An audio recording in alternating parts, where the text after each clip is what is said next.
The Lost Geographer Podcast, Episode 8. We're living in an increasingly globalized society now, and it's not going to change anytime soon. The coffee you drink comes from beans originally grown in South America. The watch you wear was made in Switzerland. The car you use to drive to work is sold by a Japanese automobile manufacturer. Despite this rapid globalization, many people are still unaware of what is going on around them, and this needs to change. This is the Lost Geographer Podcast, where you will become geographically and culturally literate and learn the tools necessary to navigate this new global society. It's your world. Own it.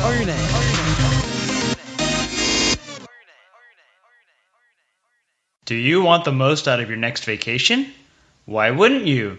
You spend so much money already that you don't want to come home empty-handed and miss out on things that could have really made your vacation more fulfilling. Here at the Lost Geographer, we have a personalized vacation guide service where we make it all about you. We tailor it to your interests so that you get the most out of your vacation. For more information, visit www.thelostgeographer.net/guides. All right, everybody, welcome to the Lost Geographer Podcast, where we promote geographic and cultural literacy. It's your world, own it. I'm your host, Rohit Amritar, founder of the Lost Geographer, www.thelostgeographer.net, and I'm here with Gena and Igor, Iggy. They're from Russia. How you doing, guys? Good. How you doing? Good. So, why don't you both tell us a little bit about yourselves? So, where all you've lived in the world and where all you've traveled. You want to start? Go ahead, man. All right. I was born and raised in Moscow. Was born in downtown Moscow. Lived in Moscow probably 20 years of my life. Moved when I was 21. We decided to move to the States a long time ago. It just, it was just a matter of time and money. So we did move to Los Angeles first, and then we lived in a bunch of places like Seattle, Brooklyn, Miami for a little bit. Definitely a big experience. And ended up living in Pittsburgh. You go ahead. That's pretty much it. This is it about my life. Actually, I was born in southern part of Russia. Then my family moved to Moscow, and I spent quite some time living in Moscow. Then we moved to LA. And I've been living in San Francisco. We've lived in Seattle and New York together. I've been living in Los Angeles. Actually, I spent almost 4 years living in California. It's a beautiful state, but ended up living in Pittsburgh because it's even better. So it's less pricey, let me put it this way. You can buy a house, which we did, and live here comfortable. Yeah. Instead of being like a bum in San Francisco. And we know each other for for the music scene, because we both grew up listening to punk rock, pop punk, skateboarding, and it kind of connected us all together. So that's how I know him. Well, of course, music and things like that, plus the mutual friends, and here we are talking to you. Yeah, that's awesome. Awesome. I'm excited for this podcast because people have so many misconceptions about Russia, so I want to set the record straight. So what would you say are some manners and etiquette that you normally do in Russia, but you see people violate a lot, like tourists and foreigners? Wow. That's a good one. That's a good one. Because, you actually need to see and experience it. Because, from my point of view, I lived there, pretty much my whole life, right? So, if you see shit that I saw on the street, you'll be like, wow, this is weird. This is stupid and weird. People, for instance, people used to drink beers, just sitting on a bench in the park, right? And for you, it's kind of wild, right?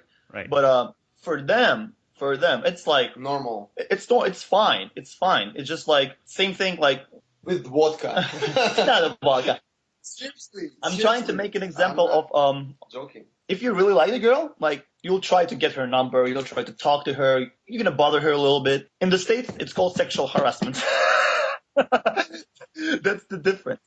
Plus, back in the day when I was a kid, when he was a kid, cops, they were trying to get the money from you, man. Every time corruptions are... Yeah, they still like that. Kind of, yeah, but things actually changed towards good. I mean, last time I went to Moscow, I saw the city and I was like, wow, Is that really what it is? It's actually really nice. Well, you go ahead about the manners and etiquette. Different story for me, actually. So I don't really like Russia. This is why I live in the States. So people are rude in Russia. Government is fucked up, and pretty much everything is fucked up. So this is why I live in the States. But, the only three things I like about Russia, it's my family and friends. Food is really good. Food's really, and At least it used to be. Yeah, and chicks. And It's chicks. pretty much it. I mean, it's a beautiful country. It's a but beautiful people are country. so fucked up, so- They just like their government represented it like in a really wrong way sometimes. I mean, like they did like wonderful things like war back in like 1812 with like Napoleon, like Second World War, like kicked out the Nazis out of Europe. They did a lot of great things. And still after all, every single fucking country in the world hates Russia. And it sucks. And I fucking hate it, but I fucking love it. but I can't help it, right? But I mean, like, yeah, he was right when he said, my favorite things about my country is my family. Food, man, food's great. You need to try it. I'll get you to try it. All right, we'll do it sometime. One vodka and beer. It's nice. That's not a good mix. On the street. Of course, ladies, man. Ladies are the best. The most, like, gorgeous. I have one more thing. Probably, well, I like the history. Like, the country has, like, a really big history. It's a legacy, which nobody cares about probably, obviously, now, but it is what it is. Right. Yeah. It's fun to visit. It's fun to visit. Yeah, Don't get me wrong. You will love it. It's not fun to spend there more than 2 weeks. All right. So, yeah, I mean, we get in two different perspectives here. I like it. All right. So, do you have any other, like, specific examples of manners and etiquette? Like, stuff you don't do? You don't smile in Russia. Well, People are rude, well, like, mostly. so's like New York. Like, people, they don't give a shit. They need to go from, like, point A to point B. They don't really care. Well, just like in New Some York City. people care. Yeah, But some people are very, very nice. But I think it's overall, not at all. that's like everywhere. I mean, like you get like good and you get like bad people. Think about it. I mean, here in the States, when you go to the grocery store, everybody absolutely. smiles on you. But in Russia, there is no such I'll thing give you at one all, thing. at Like- all. Only if you know the person is going to smile and talk to you and be nice. Maybe, maybe not, Yeah. But There is one thing. Like, no matter where you go like grocery shopping, you go like to get cigarettes, you dressed up. oh, yeah. Matters. Well, just like here, like a lot of like religious people, they go in like on church on Sunday, same thing pretty much. Celebrating holidays with the family, New Year's Eve, the family tradition, you got to celebrate New Year's at home with your family. It's pretty much like Christmas here. Yeah, so yeah, we do not celebrate Christmas. I mean, we do. We do, but like- it's, well, first off, It's not as big as New Year. yeah, and it's an Orthodox Christmas, I would say. It's on the January 7th. And you know what? This is a good one for you. New Year's, like December 31st. You know how many days off Russians gets after that? 10 days, man. 10 days of fucking drinking. Not Having doing fun. anything, man. Like, you're just having fun. Like, once you're out of your office on the 31st, man, you fucking go until like the 8th. It's just insane. I saw people staying up for like 3 days. It's crazy. But it was, don't get me It's wrong. half of the country. It was fun, though. It was really fun. When I lived there, I don't think it will be fun, like if I'm looking like, for instance, to send a package, like or to do something, and I figure, oh wow, it's January 3rd, they're It's all closed. closed. It sucks. But that's more like the holidays and traditions I told you. I can't really mark any manners and like etiquette because I think like all depends on the personality. Like you get very wealthy families and then like poor people. So it's like you get like rude people and nice people, and they're all different. You've met me. Am I nice? I think am. so, yeah. I think so. I don't think so. You don't think so. I think so. I am. But like, I also know people who are not nice. They're going to be like fucking dicks to you right away. Like right after you said, hi, what's up? I'm Gana. I wish I could answer this question better, but I just No, this is good. This is good information for the audience to know. I mean, yeah, that's good enough. Thanks. So next question. So when you do business in Russia, what is kind of the protocol? How formal is it? How do you have to get to know the person? Like, if I want to do business with a Russian, what would I do? Well, it's all for him because he used to have. Trust me, brother. Never do any business in Russia. Unless you have money. Unless you're stupid, It's like I had some See, this business. is not a positive view of the country. I had some business. You get like an angel and a devil right here. No, Hey, this is good. This is good. Everyone like knows everything now. So this is good. You know what? Actually, if you want to do any kind of business in Russia, you gotta pay police. It's all about corruption. Is it still like that? It's still like that. It's even worse. You got to pay more money? I don't know. So you're gonna end up like getting another job to let your business run. True. This is how it works. No, man, you don't want to invest any money in Russia. Because people so crazy, so fucked up. I don't know. You can't trust no one, you know? You can't trust no one, but I'm gonna give you another view on that one. I have a couple friends. They open restaurants and bars. Of course, it costs a lot of money to like import things. My friends they open a bar and it's a brewery, so they brew their own beer because to like import beer from somewhere else it's insanely expensive, especially with like how the currency exchange changed like for the past year and a half, 2 years. Yeah, because of the sanctions and like the whole Ukraine situation. Now it's twice more expensive to buy something. So like 2 years ago, $1 was 32 rubles. Now $1 is like 67 or 70 rubles, so twice more than that. At one point, it went to 100 rubles. Yeah, it was crazy, man. Like poor people, they can't even like buy a foreign cheese because there's a sanction on it, on the cheese. So I have a couple of friends who open their own business. Of course, they put. If we talk in Moscow, and we're from Moscow, I can tell you one thing: the rent is very high. You're gonna end up paying like not even $5,000, like $6,000-$7,000 for rent, right, a month. Yeah. It's crazy. Well, all depends on location and property and everything. Just like he said, he has like he's done business before, so he knows. I know, like back in the day, if you want to get like some kind of inspection, like a fire inspection or something else, you gotta pay. You gotta pay, or otherwise you're not gonna pass unless your place is perfect. Law doesn't work in Russia. So if there is no law, there is no business, right? So if you're a smart person, if you want to do your business in order, and if you want to be nice, it's impossible. Okay. You have to be a dick anyway. So you have to be very aggressive in your negotiations, is what you're saying. Right. Got it. And pay police. And again, I'll be the nicest one here and tell you one thing: all depends on the people you're dealing with. But when you deal with the government, it's a different thing. Yeah. It's like getting a liquor license like in Pittsburgh. You have to buy it from somebody else, so you gotta try.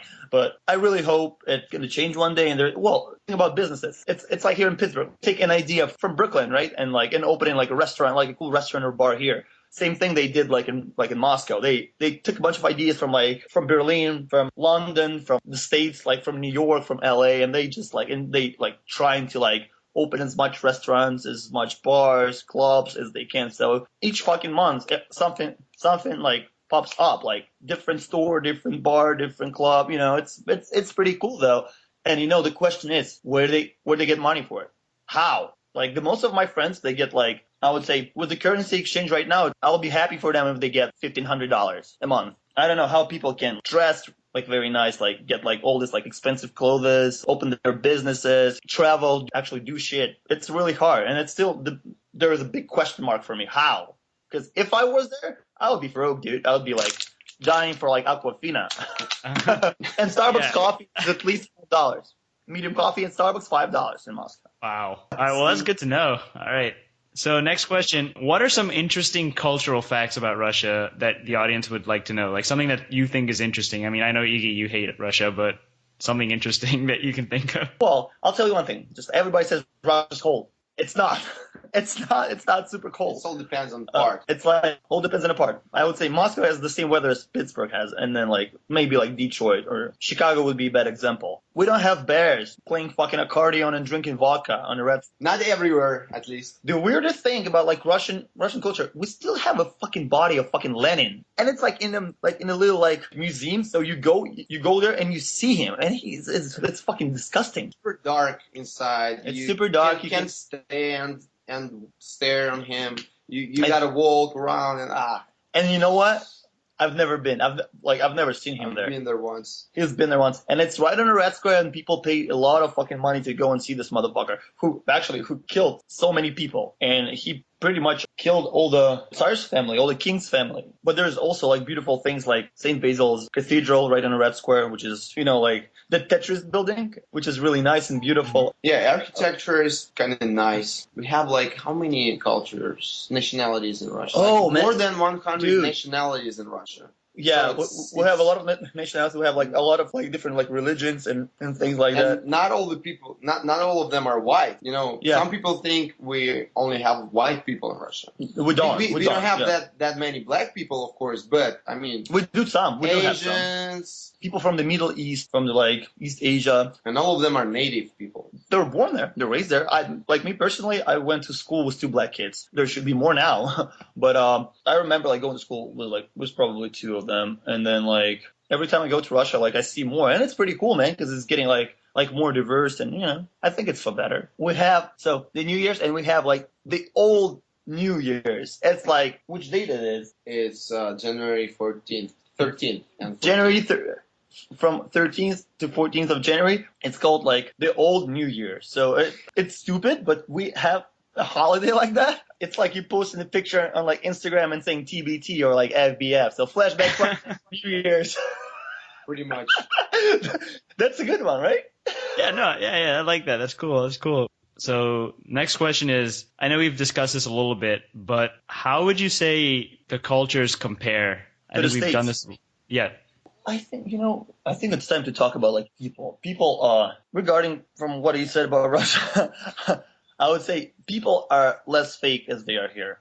You know the drill, because like here, they smile at you, but they don't really mean it, and it's nice. I would say smiling people instead of like fucking rude people or like people who don't give a shit, like in New York, like same thing in Russia.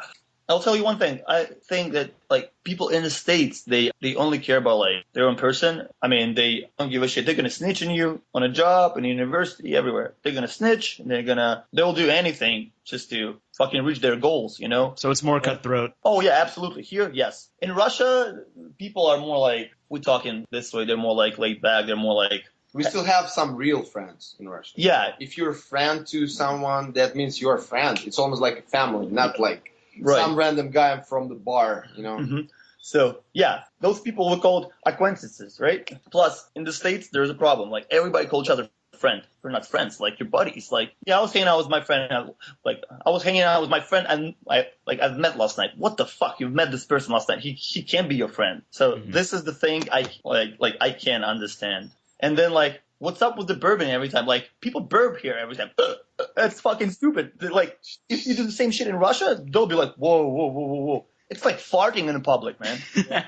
But through your mouth. They're not afraid, like, of embarrassing things here in the States. But they are afraid of it in Russia. And people travel a lot here in the States. Yeah. Because a normal person moved at least, like, once in 5 years. It's statistics says that. So in Russia, since everyone has his own apartment or house, people don't move that often. We also have like each family has like their own like a country house. It's called dacha, which is like it's like your house outside of the city. It can be like 20 minutes away from the city, and people actually go there and then they try to grow the plants up there, like doing all this crap. It's so funny. Spend like a few hours in traffic each Friday on the way to the house. Their like country house. Yeah, and it's so stupid. And the only excuse is like, oh, that's like our getaway from the city. Like the air is so fresh up there. I'm like, dude, you're like 40 minutes away from the. But dude, there is no roads, no nothing. it feels quite different. Roads are really fucked up. Once you go outside, it's really, really bad. I mean, in Moscow, it's really good. Yeah, in Moscow, it's perfect. You feel like you're in Europe, pretty much. In Europe, yeah, same thing. As soon as you're out of town, like you go 60 miles away from Moscow, and it's a different world. Yeah, it's a different world. So pretty much it.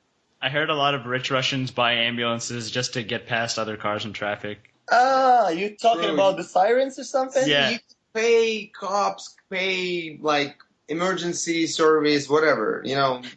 This shit happens in Russia. I don't think people buy sirens. They buy, seriously, they do. See, there's some interesting facts that I didn't even know. Yeah, I read that somewhere. I was like, oh, that's interesting. Everybody in Russia, they have like a dashboard cam. Dash cam, yeah. Dash cam, yeah. Just because you gotta have it. You gotta have it because like fucking cops are being fucked up. People drive like crazy. Yeah, and pretty much for the fun facts. Like, you go to YouTube, you'll do like Dashboard Cam Russia. You can watch this shit for hours. Yeah, for hours. Literally. Oh, you fucking did, right? You did watch it. Okay. Let's see. Yeah, I did. Guilty. Guilt is charged. Yep. So, Iggy, this one might be a little bit difficult for you, but if you could pick one thing about your country that is like your favorite thing, what would you say? As I Like your said absolute before, favorite. chicks, family, and food. That's it. Yeah. Seriously. I mean, it's a beautiful country, but since we don't have that many good roads, you can get anywhere. So, it doesn't make sense for me. It's not going to work anyway. Favorite thing, just like you said, well, it was things he already told you, like family, ladies, hanging out, friends. I think, like it's all about the vibe. I mean, like you can go pretty much everywhere. We can go to Morgantown, Virginia with you if you had like any friends up there, like it will feel different. But like, yeah, in Moscow, I'll give you one thing. Favorite thing is to remember like days when I grow up, like back in the day, like when I was a kid, like first time fell in love, like this, like skateboarding, like first punk rock show. It's all happened there, man. I'm already past it, man. Like I'm almost in my 30s, so I'm not going to be able to, like go back in time. And you can't take it away from you. Mm-hmm.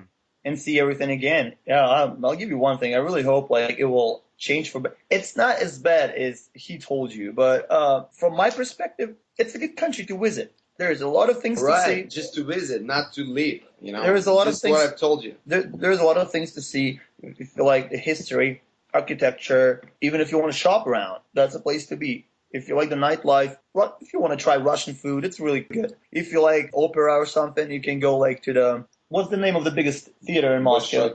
Bolshoi Theater. It's like an amazing place. It's truly it's a piece of art, man. It's gorgeous. Pretty much like the city of Moscow is beautiful. St. Petersburg. St. Petersburg is pretty cool. That's like another thing about people from Moscow and St. Petersburg. We don't like each other because like it's like New York and LA thing, or I don't know, Boston and New York thing. You can even like see that. Like I'll give you an example. So 5:30 a.m. Moscow subway. Everybody yells, screaming, no, like talking to each other, being loud. 11 a.m. St. Petersburg. Everybody just quiet. Me and my friend walk into the subway and we talk like we do now, like normally, and everybody keeps staring at us. Like they already know that we are not from there because we're different. I mean, like you got it. I mean, like yeah. So in St. Petersburg, people are quiet in public? They're more, they're more like quiet. They think about themselves that they are a cultural capital, not Moscow. Yeah, it's been a capital for a little bit. Not for a little bit. Mm-hmm. For a while. For a while, too, yeah. St. Petersburg. Yeah. But it's a really beautiful city. Very, very wide and beautiful streets. Lots of architecture, lots of bridges, like in Pittsburgh. Plus, I have to tell you about night rides in a train. So some people can really afford flying. For instance, from like Moscow to St. Petersburg, they take trains. We have high-speed trains. They're gonna get you from Moscow to St. Petersburg like in 3 or 4 hours. In 3 or 4 days, and not that fast. And then you have like an overnight trains. And overnight trains are so fun because like back in the day, we're going like to the train station buying like a bunch of beer, a bunch of snacks, and we were like, so excited about like the road trip. So you get in a train, you're drinking. Of course, there's gonna be some grandma right next to you or something, or some family who's gonna be like, kids, and they're gonna be yelling at you like for being loud. And you're gonna yell at them, Yeah. Good experience. It's a good experience. And you know what? We have a super train in Russia. A high-speed train. No. You can spend a week in train without like a bathroom, shower, and shower. So a week with no AC, no shit at summertime.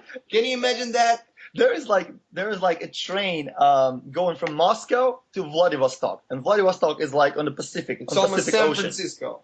Yeah, that's this Trans-Siberian Express, Express, that's absolutely correct. You know that, yeah. And 7 days in a train are rough. Trust me. I've never done it before, but I know people who've done the trips all the way to Vladivostok on train. They said it was like quite an experience. I should try that. That sounds interesting. It's not. I just want to say I did. But if you make some friends, at 6th day or 7th day. So what is one thing about Russia that people don't give it enough credit for? So what's really one underrated aspect? I think you mentioned earlier the history. Yeah, man. Like it's really sad, man. Like every time like I see things like you went to school in the States, right? I mean, like in high school. Yeah. Did they teach you that the United States won the war? Second World War. I'm sorry. Yeah. They said that the Allies won. Yeah. Well, from like 1941st till like 44th, I was like Soviet Union. Or 43rd. I think. Yeah. From like 41st to 44th, Soviet Union like did the biggest job. They've done a lot. Like they lost 20 million people, and still they don't get credit for it in the States. But like in Great Britain, people actually know the truth. For me, it's always going to be like a tricky thing because I hate how people actually disrespect the history of there. So. I'm glad you brought that up because that's definitely like a big reason why I'm doing this podcast. I want people to know the truth rather than kind of what school teaches them. Because I didn't learn. We knew Russia was involved, but we didn't really learn the specifics about it. It's about people. It's more like about like politics, like fighting with each other every time. Back in the 80s, 90s, the Cold War, even like what's going on now. I know our president there like is a dictator and an idiot. But in the States, we do things wrong. Like we actually invade the country, like Iraq, Syria now. It's stupid, and you can prove them wrong. Like they think they're right. They think like they're the most powerful country in the world, but so is Russia, so is China. All right. So last question. So if the audience kind of wants to learn a little bit more about Russia in terms of reading a book, what's a good book, like a fiction or nonfiction book about Russia's history or about Russian culture? We're talking about like the old books, all the I know I'm reading War and Peace right now. Yeah. I mean, Dostoevsky is pretty good, cool guy. It's like you said, like the War and Peace changed from that time. The War and Peace like is really boring, but like it gives you, like Crime and Punishment. See, Dostoevsky, yeah. Crime and Punishment. It's a good book. Mm-hmm. I'm trying to think about like something more like from like our time. I gotta find out the name of the book and I'll give it to you like right away. Actually, a friend of mine, he wrote the book. It's more about seeing, like growing up, being a punk, and then like from like his point of view. Yeah, from his perspective, he talks about his country. So it's gonna be good and bad, pluses and minuses. I'll figure out the name of the book and I'll give it to you. Awesome. Yeah, no worries. Just let me know. I will put that book in the show notes as well on the website. We'll give you a couple more tips about Russia too. I mean, like, I just gotta go for my connections. Seriously, like the War and Peace, the Crime and Punishment, those are really good books. Well, and pretty much just go for real Russian documentaries, but you gotta see it with the subtitles because they're obviously gonna be in Russian. I will try to get you some of them like with the subtitles. Plus, I'm gonna send you like a link to like the funniest Russian comedy with like English subtitles. It's all about like drinking vodka and going fish and hunting. Yeah. You will love this one, man. This is like you'll learn something new from it. You will learn something new. Sure. It's gonna be super funny and I don't know. It's just like it'll give you like a better like understanding of what's going on. Like if you go like outside of the city for like 100 miles away. It'll be. All right, I'm excited. Yeah, I'm excited to see it and share with the audience. Awesome. All right, well, this has been a very interesting interview. I've had a lot of fun talking to you guys about Russia. But yeah, so we're going to wrap up. Thanks, Genna. Thanks, Iggy. For the audience, stay tuned next week for our next episode. And until then, remember, it's your world. Own it. Thank you for listening to this week's episode of the Lost Geographer Podcast. Remember to tune in next week for more awesome content.